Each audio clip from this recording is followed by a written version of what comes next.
Okay guys, so in this video we're going to go through an update as to where we're at with the trailer build.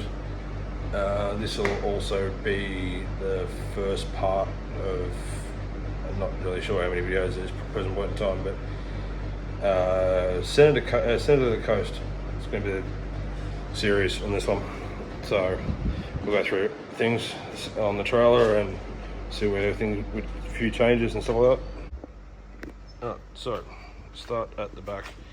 So if you've been following on Instagram, you would have seen that this kitchen slide copped an absolute hiding while I was doing a bit of contract work. So pantry's all done. So still got to pack some stuff away, so I haven't really worked out where things are going as yet. Alright, so clear top bags. They've come in handy in this spot and they fit perfect in there as well. So jump boards, gas mate, hiking stove and a gas can. Just a few empty spots here and there. We haven't packed everything as yet. And what's been a new addition to the trailer, don't mind the water, we've had a bit of rain and I had the back of the trailer open, so that's marine ply, which is thankful on that one. So yeah, King's drawer fridge works a treat. So we've got strip lighting in here. Now it hasn't been connected up yet. We're trying to find a way to connect it from the front of the trailer out to the back. So at the moment we're just plugging them into the power board, and the power board's running off the inverter. So just close that up. So yeah, I've got strip lighting, runs along the top, and I've also made it so that it actually runs along here. We'll see how well it does stick. Having cable tied that in there, like I have cable tied this one in,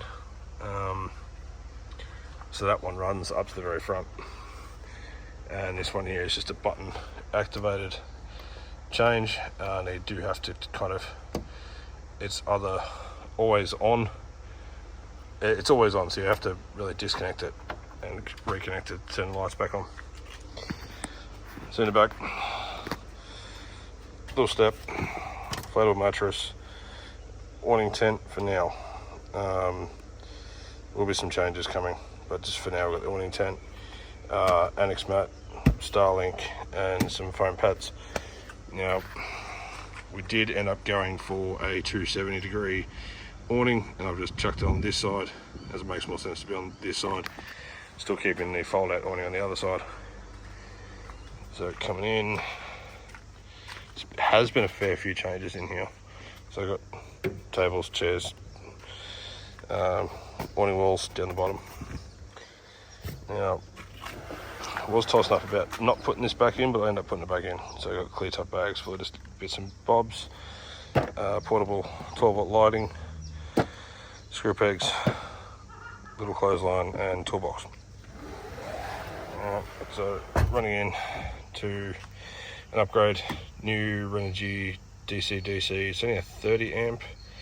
So I'm not sure about the 30 amp, so I may end up having to upgrade to a 50 on that one. A Victron Smart 12 volt charger, so it's 240 charger, charging 12 volt. And don't mind, this is running from inverter to battery. Alright, so we've got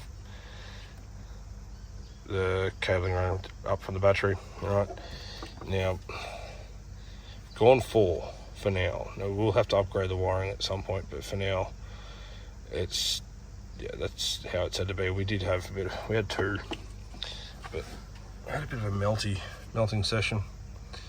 Doesn't seem like a bad connection, bad fuse. That one just got really hot, but now that we've got 4 on there, it's not hot at all. So SIG socket. Now, yeah, that one still on a switch. Alright, now we have made an upgrade in here, so on the side there, if you flick the switch,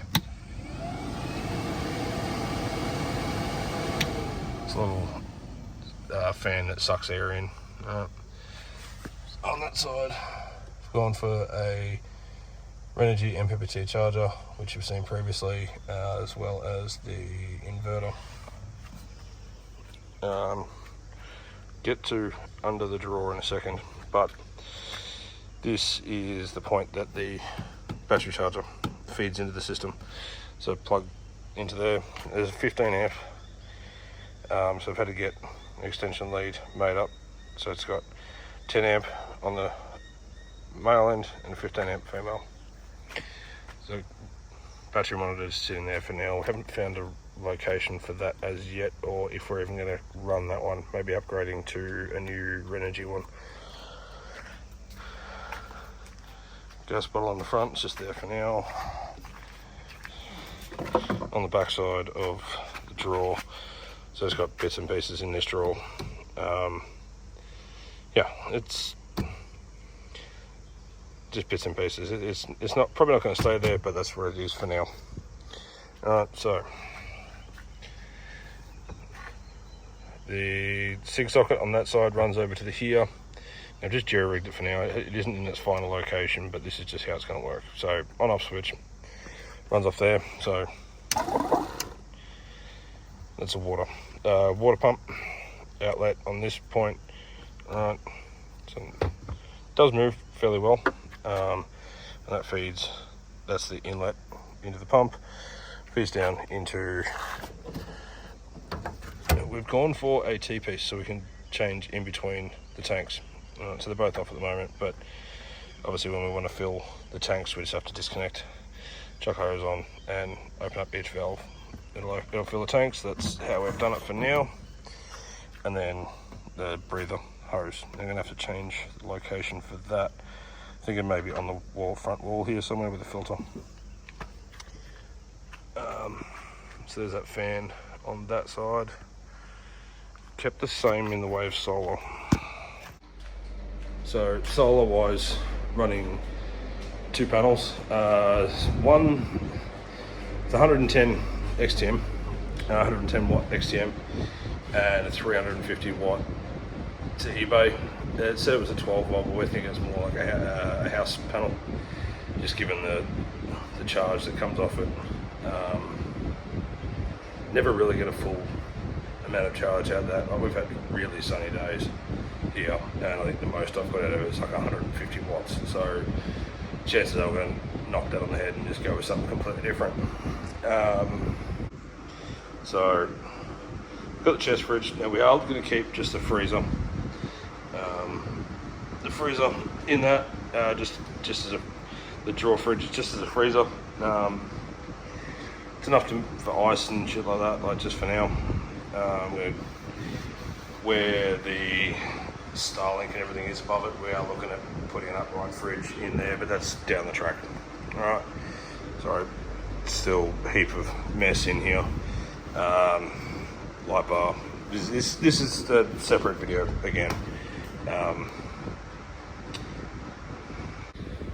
So yeah, chest fridge will be just a dedicated fridge, and that's going to go in a separate spot, and that'll be in the next video. You'll see where we're at with that one.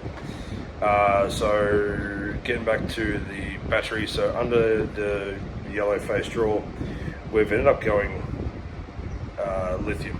So we went 200 amp hour lithium, Renogy. I think it was at the time that we bought it, it was about $850 for a 200 amp hour. Now we did have the option to go Kings. Now I'm not saying that Kings isn't that good. Great value for money. We just wanted a little bit more high-end electrical, just given the issues that we've had with electrical in the past. But not to say that Renogy's not having issues. Like we had issues with that battery monitor, and that was a brand new battery monitor. So yeah, having to discharge it fully to set zero and then fully charge it with no load to set zero was a nightmare. we've got it working now.